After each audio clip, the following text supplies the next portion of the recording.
Resulü sallallahu aleyhi ve sellem bütün hayatını o hayatın değişik varyantlarında, değişik tezahürler, değişik tecelliler altında hep böyle değerlendirmiş. Yerinde hicran ve hasretle, yerinde ümitle, zaten o hiç ümitsizliğe düşmemiştir.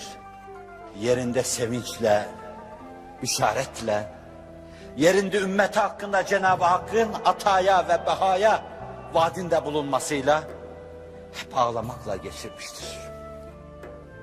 Ayşe validemiz diyor ki, kentte farz ettim. Yanımda yatıyordu. Bana dedi ki, o efendilik, o kibarlığın timsali insan, o centilmenliğin timsali insan, o mübarek insan, o gönül insanı. Ya Ayşe, yanındayım. Müsaade ediyor musun Rabbime kalkıp ibadet edeyim? Yanımda bulunmanı her şeye tercih ederim ama Rabbinle arana girmek istemem. Ve derken izin aldı, kalktı. Bir efendi insan düşünün ki Efendimiz hanımının yanında yatarken gece Rabbisine ibadete kalkmayı düşünüyor ve hanımından izin alıyor. Kadına bakarken de bunun ötesinde değişik şekilde bakan insanların kör hissiyatlarına çarpsın.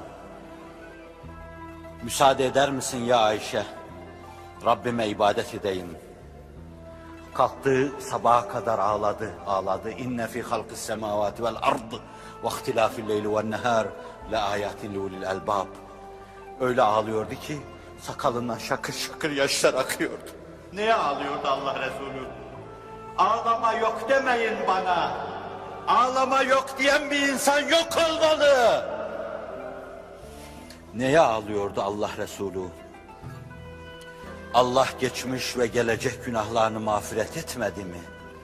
İyi ya, efela ekunu abden şekura. Ben de benim geçmişimi, geleceğimi bağışlamış. Geçmiş günahı da yoktu, geleceği de yoktu. Allah günaha giden yolları tıkamıştı. Geçit yok. Trafiğe kapamıştı. Bu demekti. Pekala hakkımda benim böyle güzel bir takdirde, kaderi hasende bulunan Allah'a çok kulluk yapmayayım mı? Efela ekunu abden şekura. Ya şükreden bir kul olmayayım mı? Bu defa da ondan dolayı ağlayacak.